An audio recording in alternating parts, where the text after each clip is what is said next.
Hi friends, welcome to my channel. ಇವತ್ತು ನಾವು ಪ್ರೋಟೀನಿಂದ ತುಂಬಿರೋವಂಥ ಒಂದು ಕಾಳು ಅಂದರೆ ಮೊಳಕೆ ಕಟ್ಟಿದ ಹೆಸರು ಕಾಳು ಇದನ್ನು ಉಪಯೋಗಿಸಿ ಒಂದು ಪಲ್ಯ ಮಾಡೋವಂಥದ್ದು. ಈ ಮೊಳಕೆ ಕಟ್ಟಿದ ಹೆಸರು ಕಾಳು ತುಂಬಾ ಒಳ್ಳೆಯದು ಆರೋಗ್ಯಕ್ಕೆ, ಕೂದಲು ಬೆಳೆಯೋದಕ್ಕೆ ಮತ್ತು ತೂಕ ಇಳಿಸ್ಕೊಳ್ಳೋದಕ್ಕೆ, ಮಕ್ಕಳ ಬೆಳವಣಿಗೆಗೆ ಮತ್ತು ಬೋನ್ಸ್ಗಳು ಸ್ಟ್ರಾಂಗ್ ಆಗೋದಕ್ಕೆ ಎಲ್ಲದಕ್ಕೂ ಮೊಳಕೆ ಕಾಳು ತುಂಬಾ ಒಳ್ಳೆಯದು. ವಾರದಲ್ಲಿ 3-4 ದಿನನಾದರೂ ಮೊಳಕೆ ಕಾಳು, ಯಾವುದೇ ಕಾಳಾದರೂ ಸರಿ 3-4 ಸತಿ ಬಳಸಬೇಕು. ಮೊಳಕೆ ಕಾಳು ತುಂಬಾ ಒಳ್ಳೆಯದು. ಅಂಥದ್ರಲ್ಲಿ ಇವತ್ತು ನಾನು ಮೊಳಕೆ ಕಟ್ಟಿದ ಹೆಸರು ಕಾಳನ್ನ ಉಪಯೋಗಿಸಿ ಖಾನಾವಳಿ ಸ್ಟೈಲಲ್ಲಿ ಪಲ್ಯ ಮಾಡೋದು ಹೇಗೆ ಅಂತ ತಿಳಿಸ್ಕೊಡ್ತೀನಿ. ಇದು ಚಪಾತಿ ರೊಟ್ಟಿ ಜೊತೆ ಎಲ್ಲ ಒಳ್ಳೆ ಕಾಂಬಿನೇಷನ್. ಇದು ಏನಿಲ್ಲ ಅಂತಂದರೆ ಸಂಜೆ ಸ್ನ್ಯಾಕ್ಸಿಗೂ ಕೂಡ ಮಕ್ಕಳಿಗೆ ಇದನ್ನು ಮಾಡಿಕೊಟ್ರೆ ತುಂಬ ಒಳ್ಳೆಯದು. ಬನ್ನಿ ತಡ ಮಾಡದೆ ವಿಡಿಯೋ ಶುರು ಮಾಡೋಣ. ಮೊದಲಿಗೆ ನಾನು ಇಲ್ಲಿ 3 ಬೌಲಷ್ಟು ಮೊಳಕೆ ಕಟ್ಟಿದ ಹೆಸರು ಕಾಳನ್ನ ತೊಗೊಂಡಿದ್ದೀನಿ. ಆ 3 ಬೌಲಷ್ಟು ಹೆಸರು ಕಾಳನ್ನು ನಾನು ಕುಕ್ಕರ್ನಲ್ಲಿ 1 ವಿಷಲ್ ಕೂಗಿಸ್ಕೊಳ್ತೀನಿ. ಇದಕ್ಕೆ ನಾನು 2 ಬೌಲಷ್ಟು ನೀರನ್ನ ಹಾಕ್ಕೊಳ್ತಾ ಇದ್ದೀನಿ.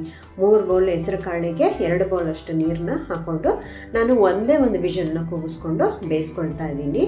ಕಾಳು ತುಂಬಾ ಬೇಯಬಾರ್ದು, ಹಾಗೆ ಹಸಿನೂ ಇರಬಾರ್ದು. ತಿನ್ನೋದಕ್ಕೆ ಸಾಫ್ಟಾಗಿರಬೇಕು, ಆದರೆ ಅದು ತುಂಬ ಮೆತ್ತಗಾಗಿರಬಾರ್ದು ಈ ಪಲ್ಯಕ್ಕೆ. ಅದಕ್ಕೆ ನಾನು ಒಂದೇ ವಿಷಲ್ನ ಕೂಗಿಸ್ಕೊಳ್ತಾ ಇದ್ದೀನಿ. ಸುಮಾರು ಜನಕ್ಕೆ ಹೆಸರು ಕಾಳನ್ನ ಬೇಯಿಸೋದು ತುಂಬಾ ಪ್ರಾಬ್ಲಮ್, ಅಂದರೆ ಯಾವ ಹದಕ್ಕೆ ನಾವು ಬೇಯಿಸ್ಕೋಬೇಕು ಪಲ್ಯ ಮಾಡುವಾಗ ಅಂತ ಕನ್ಫ್ಯೂಷನ್ ಇರುತ್ತೆ. ಅದಕ್ಕಾಗಿ ಈ ಥರ ತೋರಿಸ್ತಾ ಇದ್ದೀನಿ.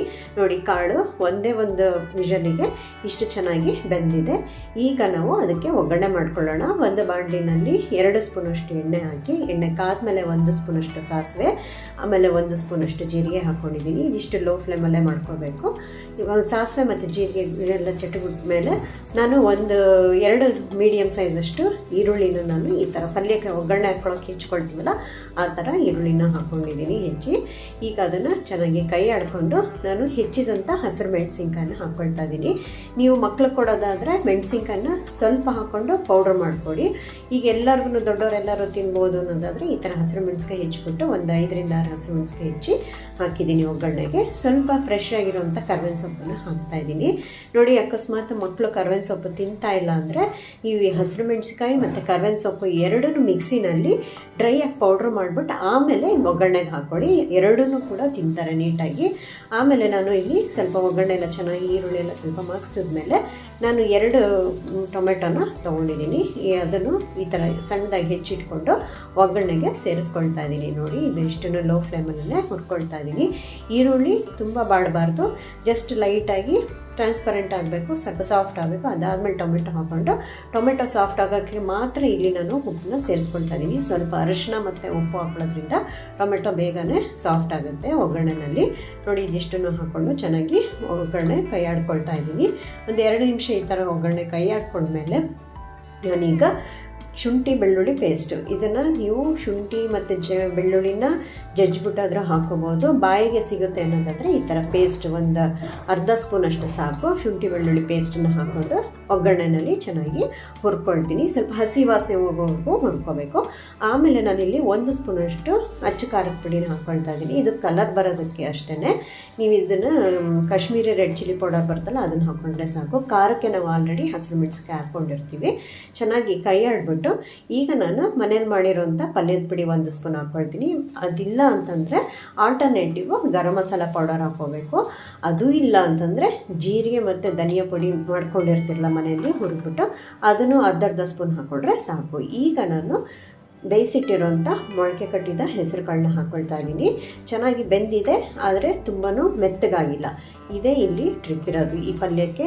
ನೋಡಿ, ಈ ಥರ ಮಾಡಿಕೊಂಡು ಚೆನ್ನಾಗಿ ಮಿಕ್ಸ್ ಮಾಡ್ಕೋಬೇಕು. ಸ್ವಲ್ಪ ನೀರಿನಂಶ ಇರೋದ್ರಿಂದ ನಾನು ಅದಕ್ಕೆ ಮತ್ತೆ ಎಕ್ಸ್ಟ್ರಾ ನೀರು ಆ್ಯಡ್ ಮಾಡ್ತಾ ಇಲ್ಲ. ಇದು ಉದುರುದ್ರಾಗಿ ಮಾಡೋವಂಥ ಹುಸ್ಲಿ ಥರನೇ ಇದನ್ನು ಹೆಸರು ಕಾಳು ಮೊಳಕೆ ಕಾಳು ಪಲ್ಯ. ಇದನ್ನು ನೀವು ಚಪಾತಿ ಜೊತೆಗೆ ಇಲ್ಲಾಂದರೆ ಅನ್ನ ಸಾರು ಜೊತೆಗೆ ಸೈಡಲ್ಲಿ ಕೂಡ ನೆಂಚ್ಕೊಂಡು ತಿನ್ಬೋದು, ತುಂಬ ಚೆನ್ನಾಗಿರುತ್ತೆ. ಚೆನ್ನಾಗಿ ಕೈ ಆಡಿ ಈಗ ನಾನು ಮಿಕ್ಕಿರೋಂಥ ಉಪ್ಪು ಅಂದರೆ ರುಚಿಗೆ ಉಪ್ಪನ್ನು ಹಾಕ್ಕೊಳ್ತಾ ಇದ್ದೀನಿ. ನಾವು ಮುಂಚೆನೇ ಟೊಮೆಟೊ ಬೇಯಿಸುವಾಗಲೂ ಸ್ವಲ್ಪ ಉಪ್ಪು ಹಾಕಿದ್ವಿ, ಹಾಗಾಗಿ ಚೆನ್ನಾಗಿ ಇಲ್ಲಿ ನೋಡಿಕೊಂಡು ಉಪ್ಪು ಹಾಕ್ಕೋಬೇಕು. ನಾನು ಅಲ್ಲಿ 1/4 ಸ್ಪೂನಷ್ಟು ಉಪ್ಪು ಹಾಕಿದ್ದೆ, ಇಲ್ಲಿ ಇನ್ನೊಂದು ಅರ್ಧ ಸ್ಪೂನಷ್ಟು ಹಾಕಿದ್ರೆ ಸಾಕು.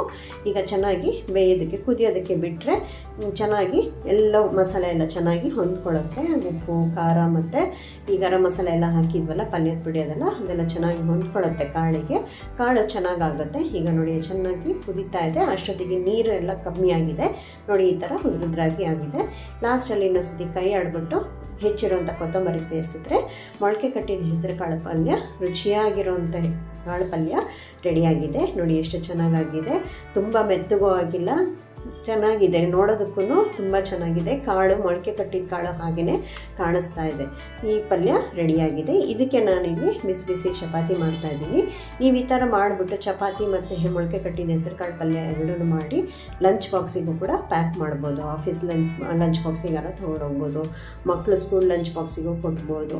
ಇಲ್ಲ ಅಂತಂದರೆ ಬಂದಾಗ ಸಂಜೆ ಮಕ್ಕಳಿಗೆ ಏನೂ ತಿನ್ನಲ್ಲ ಅಂತಂದರೆ ಈ ಥರ ಮೊಳಕೆ ಕಟ್ಟಿದ ಹೆಸರು ಕಾಳನ್ನು ಹುಸ್ಲಿ ಈ ಥರ ಮಾಡಿಕೊಟ್ರೆ ತುಂಬಾ ಒಳ್ಳೆಯದು. ಬೆಳೆಯೋ ಮಕ್ಕಳಿಗೆ ಮೊಳಕೆ ಕಟ್ಟಿದ ಹೆಸರು ಕಾಳು ಚೆನ್ನಾಗಿ ಕೊಟ್ಟರೆ ಮಕ್ಕಳು ಚೆನ್ನಾಗಿ ಗ್ರೋತ್ ಆಗ್ತದೆ, ಅಂದರೆ ಅವರ ಒಳ್ಳೆ ಹೈಟ್ ಬರ್ತಾರೆ ಮತ್ತು ಚೆನ್ನಾಗಿ ಎಲ್ಲ ಥರದ್ರಲ್ಲೂ ಇಮ್ಯುನಿಟಿ ಬರುತ್ತೆ ಅವರಿಗೆ.